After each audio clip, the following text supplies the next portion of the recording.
कक्षा 10वीं तथा 12वीं की बोर्ड परीक्षा में सम्मिलित होने जा रहे प्रिय विद्यार्थियों, सुप्रभात। विद्यार्थियों, 9 दिसंबर से आपकी अर्धवार्षिक परीक्षा होने वाली है और जनवरी माह में आपकी प्री बोर्ड एग्जाम होगी और फरवरी माह में आपकी वार्षिक परीक्षा होगी। तीनों परीक्षाओं का टाइम टेबल आपने नोट कर लिया होगा और उसके अनुसार आपने अपनी योजना बनाकर पढ़ाई को भी जारी रखा होगा। विद्यार्थियों, आपके विद्यालय में शिक्षक भी आपको कोर्स पूर्ण करवा चुके होंगे और अब पुनरावृत्ति की बात हो रही होगी। विद्यार्थियों, अच्छे अंक लाना भी एक कला है, परीक्षा देना भी एक कला है और इसको हमें सीखना है।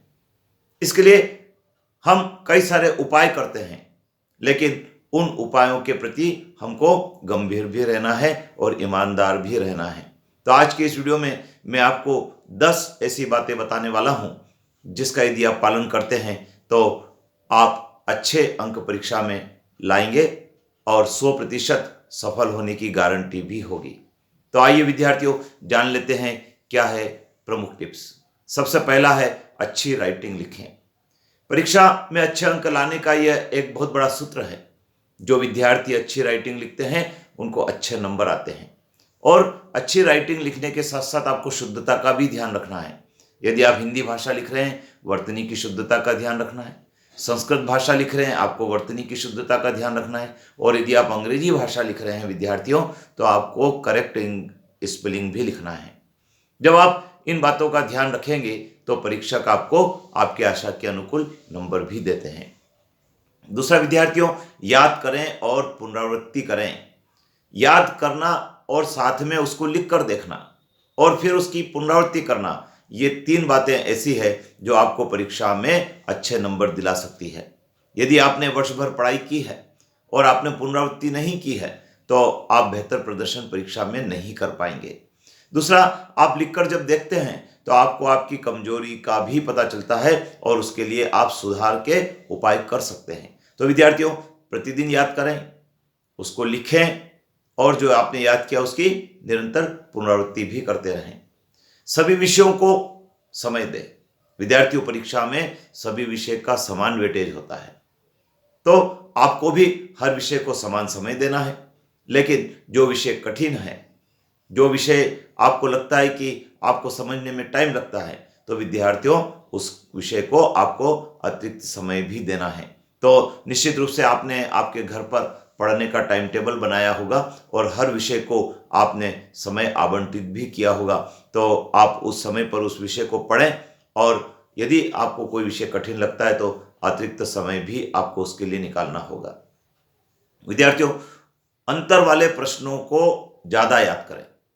जो डिफरेंस वाले क्वेश्चन होते हैं, फिर वो चाहे हिंदी में हो, सामाजिक विज्ञान में हो या विज्ञान में हो या गणित में हो, इन विषयों में जो अंतर वाले प्रश्न होते हैं वे परीक्षा में आते हैं। अंतर वाले प्रश्नों को याद करना आसान होता है, लिखना आसान होता है और अंतर वाले प्रश्नों पर पूरे में से पूरे नंबर भी मिलते हैं। विद्यार्थियों, अंतर वाले प्रश्नों को याद करने का एक फायदा और है। अंतर वाले प्रश्नों से हम 2 से 3 और भी प्रश्नों के उत्तर बना सकते हैं। तो मेरा आपसे अनुरोध रहेगा कि आप सभी विषयों के अंतर वाले प्रश्नों की एक सूची बना लीजिए और फिर आपके शिक्षक के मार्गदर्शन में अंतर का आदर्श उत्तर क्या होगा उसको आप तैयार कर लीजिए।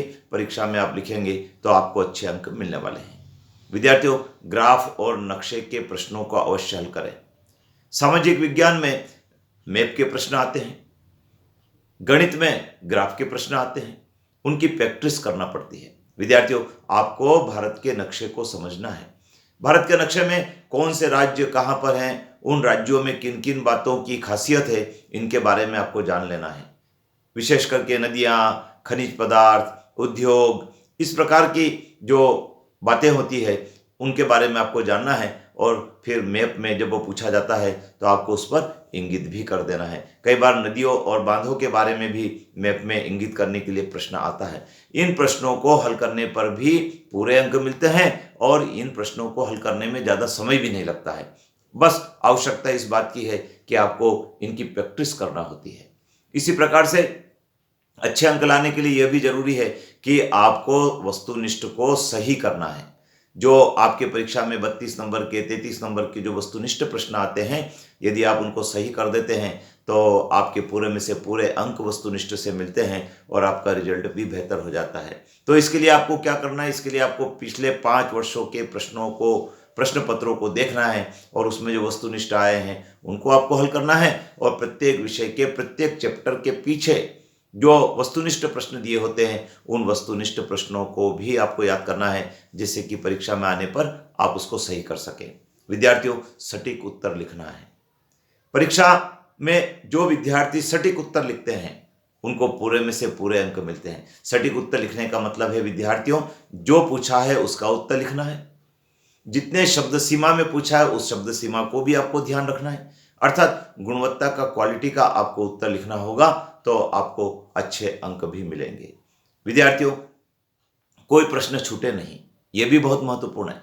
कई सारे ऐसे विद्यार्थी होते हैं जिनको पूरा प्रश्न पत्र याद होता है, लेकिन उन्होंने शब्द सीमा का ध्यान नहीं रखा और 3 घंटे में जब उनका प्रश्न पत्र वो हल नहीं कर पाते, कुछ भाग छूट जाता है तो नंबर भी कम आते हैं। तो आपको यह भी ध्यान रखना है कि आपके प्रश्न पत्र में आया हुआ कोई भी प्रश्न का उत्तर लिखने से छूटे नहीं, क्योंकि हर प्रश्न का निर्धारित अंक होता है और विशेष करके जो ज़्यादा अंक वाले प्रश्न होते हैं उन प्रश्नों को तो आपको अनिवार्य रूप से हल करना ही है, जिससे कि आपको अच्छे अंक मिल सके। तो विद्यार्थियों, ये कुछ महत्वपूर्ण बातें थी जो मैंने आपके साथ शेयर की है। आप इनका पालन करेंगे तो आप अच्छे अंकों से उत्तीर्ण होंगे। विद्यार्थियों, जो विद्यार्थी विषय के शिक्षक ने होमवर्क दिया है उसको यदि घर पर बैठकर करता है, उसको रिवीजन करता है, अपने शिक्षक से उसकी जांच करवाता है, तो ऐसे विद्यार्थियों का कॉन्फिडेंस भी अच्छा रहता है और ऐसे विद्यार्थी अच्छे अंकों से उत्तीर्ण भी होते हैं। तो आइए हम लोग संकल्प लेते हैं कि इस बार जो हमारी कक्षा 10वीं और 12वीं की बोर्ड परीक्षा का परिणाम होगा वो परिणाम बहुत अच्छा होगा, आशानुकूल होगा और जो हम तैयारी कर रहे हैं वो तैयारी भी इस प्रकार की होगी कि परीक्षा में चाहे फिर पेपर कोई सा भी आए हम उसका उत्तर लिख भी पाएंगे। विद्यार्थियों, आपको कहना चाहूँगा, प्रश्न पत्र में हाई थिंकिंग ऑर्डर क्वेश्चन भी आते हैं और हाई थिंकिंग ऑर्डर जो क्वेश्चन होते हैं वो आपको पाठ्य पुस्तक में से पूछे जाते हैं। तो आप उसकी तैयारी करेंगे तो आप अच्छे अंकों से उत्तीर्ण भी होंगे। चैनल पर बने रहें। जय हिंद।